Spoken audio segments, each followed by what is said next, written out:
How Tim Burton creates his aesthetic through special effects makeup. Tim Burton has a signature style that is instantly recognizable. His films are filled with characters that have distinct looks, thanks to his use of special effects makeup.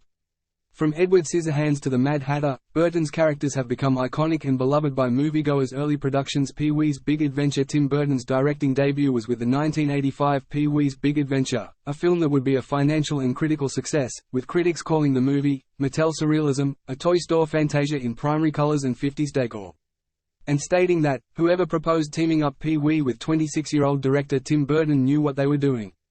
Despite being Burton's debut film, you can already see evidence of Burton's use of makeup to create an aesthetic, as throughout the film Pee-wee's appearance doesn't change in the slightest, which displays his characteristics of being childish and stuck in the past, as the character looks like he is from 1950s America, but lives in the 1980s.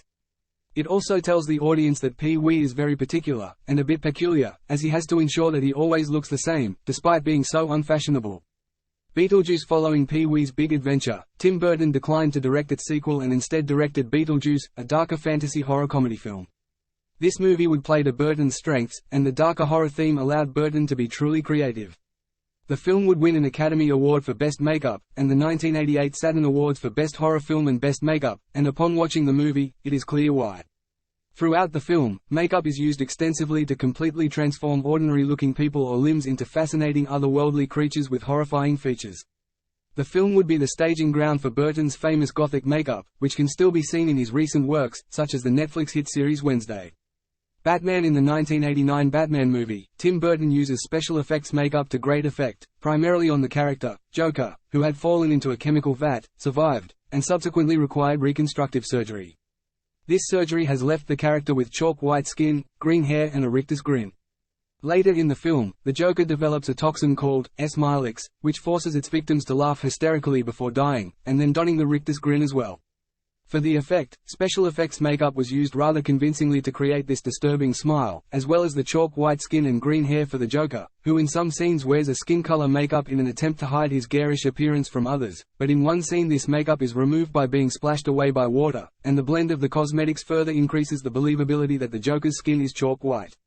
Later productions. Alice in Wonderland. Skipping through to later in Tim Burton's career, in 2010 he directed the international sensation, Alice in Wonderland. The film would win several accolades, one of which would be for best makeup and hair. In this film, special effects makeup has been used to completely change the appearance of the actors, so much so that they no longer look quite so familiarly human. For example, the Red Queen is the primary antagonist of the story, but she has an enlarged head, with a significantly enlarged upper head, that helps to create a heart shape, the character's primary symbol.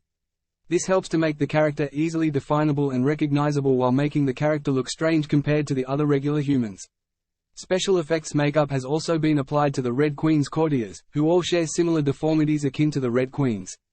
Some of the courtiers have enlarged noses, some have several chins and others have enlarged bodies, with regular-sized heads. Combining all of these elements helps to create an aesthetic of feeling lost, as everything surrounding you is strange and doesn't feel quite right, creating a feeling of odd familiarity, as you can recognize the surroundings, but they aren't the same as what you're used to. Written by Mark Murphy. Director